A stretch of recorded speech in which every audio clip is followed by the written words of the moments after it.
उपनिवेश थे चीन और जापान, सॉरी चीन और वियतनाम। चीन और वियतनाम।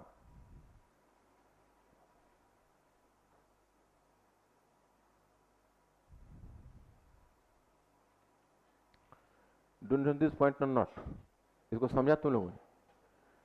मैंने जो एक लाइन कहा कि पूंजीवादी मॉडल को साम्राज्यवादी मॉडल का एक रूप मानते हुए, इसका मतलब समझ में आया?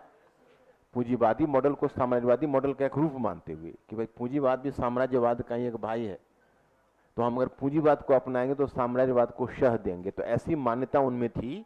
तो उन्होंने पूंजीवादी मॉडल को भी छोड़ा और बदले में समाजवादी मॉडल को पनाह दी। नीचे ब्रेक देकर लिखो, फिर मतलब एक अच्छा हेडिंग होगा, मेजर हेडिंग चीन। हाँ हाँ हाँ, चीन में समाजवादी मॉडल का विकास, हेडिंग कर। हाँ हाँ, चीन में समाजवादी मॉडल का विकास। चीन में समाजवादी मॉडल का विकास।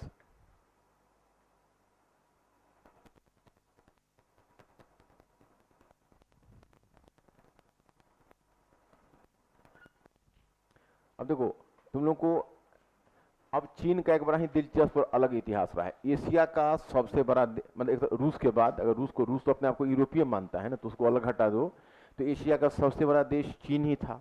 और चीन के पास अपार संसाधन थे। एक समय था कि तुम यह जान लो कि दुनिया का 31% जीडीपी चीन के पास था। और चीन का सम्राट अपने आप को स्वर्गिक सम्राट मानता था। स्वर्गिक सम्राट का मतलब हुआ कि वो मानता था कि हेवनली देवताओं की तरह है, और वो अपनी तुलना देवताओं से करता था, और वह दुनिया के बाकी देशों को अपने से इंफीरियर मानता था। तो क्या था कि पश्चिमी देश जब, जैसे पुनर्जागरण धर्मस्वराज आंदोलन के बाद जैसे जैसे वाणिज्यवाद व्यावसायिक क्रांति का विकास हुआ और पश्चिमी देशों ने दुनिया के बाकी क्षेत्रों या बाकी महाद्वीपों में दस्तक लगाई, उसी प्रकार से उन्होंने एशिया में भी दस्तक लगाई। तो भारत में आए, तो भारत में तो पहले से ही आने लगे थे। चीन में बहुत समय तक उनको अनुमति ही नहीं थी। फिर धीरे धीरे चीन में किस तरह अनुमति लेकर वो घुसे। तो चीन में उनके साथ बड़ा ही दुर्व्यवहार होता था, उनको बड़ा इंफीरियर समझा जाता था। पश्चिमी देशों को, पश्चिमी व्यापारियों को, उनको अलग क्षेत्र में बसना पड़ता था।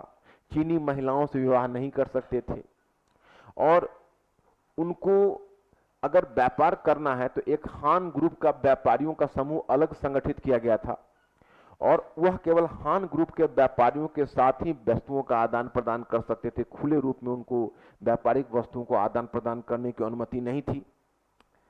इतना ही नहीं, बल्कि उनको चीनी नौकरशाह और चीनी शासक के समक्ष कोतो के नियमों का पालन करना पड़ता था। अब आपके मन में जिज्ञासा होगी, कोतो का नियम क्या है?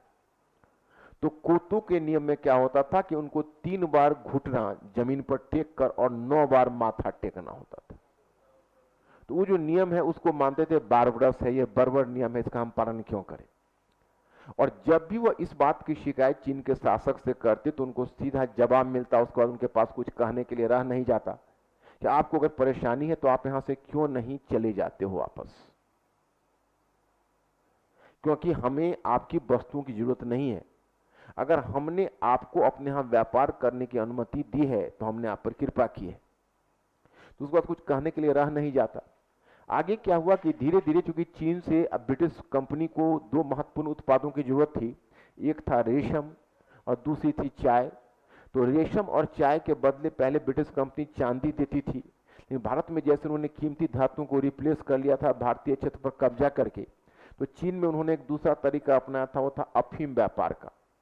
भारत से वो अफीम लेते थे, अफीम के खेती करवाते थे, और अफीम पर इनका एकाधिकार होता था। यहाँ से अफीम का संग्रह करके वो चीन ले जाते थे, और चीन से बदले में वह चाय और रेशम मुफ्त रूप में ब्रिटेन उठा कर ले जाते थे। वो ट्रायंगुलर ट्रेड का डेवलपमेंट किया हुआ था। वो ट्रायंगुलर ट्रेड में ब्रिटिश को फायदा था, और भारत को तो कुछ मिलना नहीं था। भारत के अफीम जाते थे और चीनी लोग खाते थे।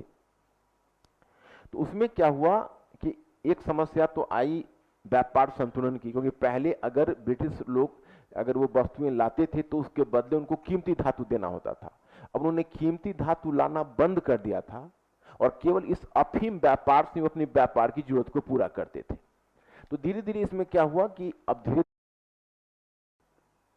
चीन की सरकार में कि भाई हमें तो रेवेन्यू का घाटा हो रहा है, एक तो रेवेन्यू का घाटा हो रहा था और हेल्थ फैक्टर भी कम कर रहा था, जो कि चीनी लोग वैसे भी देखते हो मंगोलाइड नस्ल के थे, तो उनकी आधी आंखें तो पहले से ही बंद रहती थी।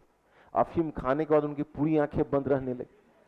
तो इस कारण से क्या हुआ कि एक हेल्थ फैक्टर वाला मुद्दा भी आ गया, जिससे अंत में चीन की सरकार ने उसमें हस्तक्षेप किया, अफीम व्यापार पर पाबंदी लगाई, तो चुपके चुपके अफीम ले जाने लगे। तो उसी में क्या हुआ था कि एक ब्रिटिश जहाज था जो अफीम लेकर गया था और कैंटन बंदरगाह पर रुका, तो चीनी अधिकारी ने उसकी तलाशी लेनी चाहिए, और तलाशी लेने पर तो उनके अफीम पकड़े जाते, तो उन्होंने उनसे झगड़ा कर लिया और इसी मुद्दे पर अफीम युद्ध छिड़ गया। वो 1839 में अफीम युद्ध शुरू हुआ और 1842 में पूरी तरह से ब्रिटिश ने चीन को पराजित कर दिया और चीन की सरकार पर नानकिंग की संधि थोप दी। अब चीन के जो स्वर्गीय सम्राट थे उनकी आंखें खुली और उनको अब पहली बार ऐसा एहसास हुआ कि हम कितने कमजोर हैं, जो अपने आप को हम देवता समझते थे। और एक बार ब्रिटिश ने जबरन उनके 5 बंदरगाहों को खुलवा दिया चीन में, जिसमें कैंटन बंदरगाह भी था। और एक बार जब ब्रिटेन ने रियायत ली तो बाकी देश भी दौड़ पड़े रियायत लेने के लिए, और 1 by 1 सारी पश्चिमी शक्तियों ने चीन से रियायत ले ली। फिर इतना ही नहीं, 1861 में एक युद्ध करके ब्रिटिश और फ्रेंच कंपनी दोनों ने मिलकर उन पर पेकिंग की संधि 1861 में थोप दी, जब 11 बंदरगाह जबरन खुलवा लिया। और फिर तो एक बड़ी अजीब दृश्य आपको देखने को मिलेगा, क्योंकि भारत में आपको एक दूसरे प्रकार का उपनिवेशवाद मिलता है, जब एक ब्रिटिश कंपनी ने पूरे भारतीय क्षेत्र पर कब्जा कर लिया था। लेकिन जो चीन है, वो चीन में आपको एक दूसरा एग्जाम्पल मिलेगा, उसमें साम्राज्यवादी शक्तियों ने मिलकर चीन का दोहन शुरू किया था और सबने आपस में एरिया ऑफ इन्फ्लुएंस के रूप में चीन को बांट लिया था और फिर नारा दिया था चीनी खरबूजे को काटो। तो चीन में भी समय समय पर इसके विरुद्ध प्रतिक्रिया हुई। जैसे 1857 में जब भारत में विद्रोह हुआ, उसी समय चीन में ताइपिंग विद्रोह भी हुआ था, जो चीन में 18 प्रांतों में 17 प्रांतों में फैल गया था, एक कृषक आंदोलन था।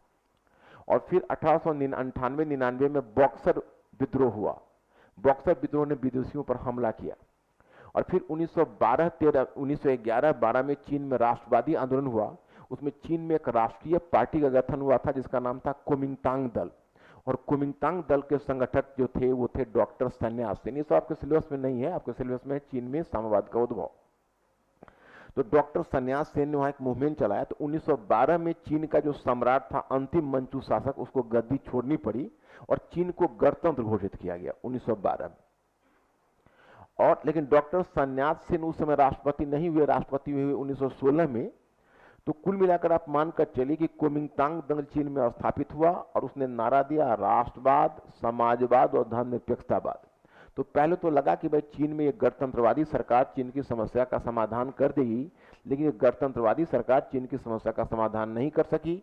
1919 में डॉक्टर सन्यास सेन ने सहायता की थी ब्रिटिश को फर्स्ट वर्ल्ड वॉर में, मतलब फर्स्ट वर्ल्ड वॉर में चीन ने सहायता की थी। 19 से हमको सांतुंग का क्षेत्र मिलेगा, आपको याद होगा। सांतुंग का क्षेत्र जापान को मिल गया। तो 1919 में चीन में मई चतुर्थ आंदोलन हुआ। वही समय है कि चीन में समाजवाद या साम्यवाद प्रगति करने लगी। 1919 में पेकिंग विश्वविद्यालय में, क्योंकि 1917 में सोवियत रूस में क्रांति हुई, तो रूस में साम्यवादी सरकार स्थापित हुई, तो चीन तो पड़ोस में ही था। तो चीन में उसी से प्रेरित होकर 1919 में एक पेकिंग विश्वविद्यालय में एक लाइब्रेरियन था जिसका नाम था माओ सेतुंग। उसने कुछ अन्य मित्र मंडली बनाकर वहां पर एक लाइब्रेरी स्थापित किया और साम्यवाद का अध्ययन शुरू किया। और औपचारिक रूप में 1921 में चीन में कम्युनिस्ट पार्टी की स्थापना हुई, जिसको कहते हैं चीनी कम्युनिस्ट पार्टी, या आप उसका लिए एक नाम भी आता है और भी क्या, हाँ, कुंग चांग तांग वहाँ का चीनी नाम है। तो उसको चीनी कम्युनिस्ट पार्टी बोलते। तो जो चीनी कम्युनिस्ट पार्टी 1921 में स्थापित हुई और शंघाई में उसकी पहली बैठक हुई और वहीं से वो प्रगति करने लगी। तो यहाँ पर तुमको गौर यह करना है कि जिस समय चीन में एक साम्यवादी दल का गठन हुआ, एक मूवमेंट शुरू हुआ, उस समय भारत में भी एक साम्यवादी दल का गठन हुआ था और एम.एन. रॉय ने पहले वहाँ पर ताशकंद में किया था। फिर 1924 में कानपुर में सतभक्त ने उसको स्थापित किया। 1925 में औपचारिक रूप में उसकी अखिल भारतीय बैठक हुई थी। लेकिन भारतीय कम्युनिस्ट पार्टी सफल नहीं रही, जबकि चीन की कम्युनिस्ट पार्टी सफल रही। इसका कारण, एक बड़ा कारण है कि माओ सेतुंग जो उसका नेता था, उसने चीन की परिस्थितियों के अनुसार उसने कम्युनिज्म की व्याख्या की थी। उसने कहा था कि नहीं, चीन में जो क्रांति होगी वो नगर से गांव की तरफ नहीं जाएगी, बल्कि गांव से नगर की तरफ जाएगी। अब देखो, है क्या कि वो जो मार्क्स और लेनिन का सिद्धांत है वो एशिया पर फिट ही नहीं बैठता था।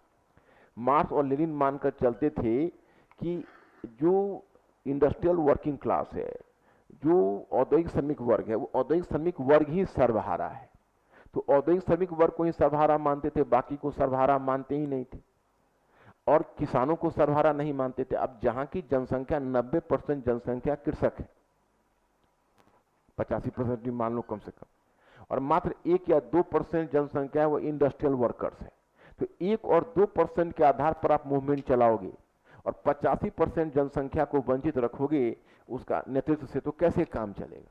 तो माओ सेतुंग ने कहा कि भाई चीन में जो राष्ट्रवाद का आधार होगा वो कृषक राष्ट्रवाद होगा और यहाँ गांव से शहर की ओर क्रांति जाएगी। दूसरी बात उसने क्या किया, किसान शक्ति को आधार ही नहीं बनाया, बल्कि जैसे जब उसने क्यांगसी प्रांत में अपना जनाधार मजबूत किया, तो अधिकतर क्या होता है, साम्यवादी दल में तो निजी संपत्ति की अवधारणा है नहीं, तो समाजवादी मॉडल में क्या होता है कि संपत्ति को राज्य के अधीन रखा जाता है। और माओ सेतुंग ने क्या किया कि भूमि को किसानों के बीच आवंटित कर दिया, उसे किसानों का सहयोग उसे मिला। तीसरा फैक्टर हो गया जापानी आक्रमण, जो कि उसी समय जापान चीन पर आक्रमण किया था, और डॉक्टर सन्यासीन का तो डेथ 1925 में हो गया था, लेकिन 1925 में। तो डॉक्टर सन्यासीन का उत्तराधिकारी हुआ था चियांग काई शेक, जो कुमिंगतांग दल का नेता था, जिसने पूंजीवादी सरकार का गठन किया हुआ था। तो चियांग काई शेक और कम्युनिस्ट पार्टी में पहले मिलकर दोनों संघर्ष कर रहे थे, बाद में दोनों के बीच टूट फूट हो गई थी। तो क्या हुआ कि डॉक्टर सन्यासीन ने कम्युनिस्टों का दमन शुरू कर चियांग काई शेक ने कम्युनिस्टों का दमन शुरू कर दिया। तो जापान का आक्रमण ने चीनी कम्युनिस्ट पार्टी को एक नया अवसर दे दिया, क्योंकि जहां जापान की सरकार चीन को पराजित करके आगे बढ़ती, तो वहां पर चियांग काई शेक की सरकार पीछे हटती चली गई, और वहीं पर कम्युनिस्ट पार्टी ने किसानों के बीच में जाकर उस क्षेत्र में अपना जनाधार तैयार कर लिया। तो कम्युनिस्टों का जनाधार बनता गया।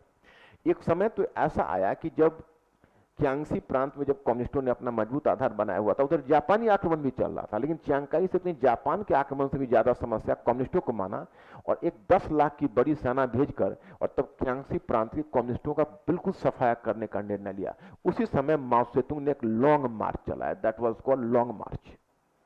और वो लॉन्ग मार्च उसने शुरू किया क्यांगसी प्रांत से 6000 मील क्षेत्र को पार करके, और तब वो सेंसी प्रांत में जाकर अपना जनाधार फिर स्थापित किया और बड़ा ही स्ट्रांग विल पावर का परिचय दिया। इस तरह से आप देखोगे कि चीन में कम्युनिस्ट पार्टी सफल होती गई और अंत में वो समय आया कि 1949 में चलकर चीनी गणतंत्र की स्थापना हो गई। तो कुछ इसेंशियल चीजें हम आपको नोट करा देंगे, 2 मिनट का ब्रेक लेते हैं।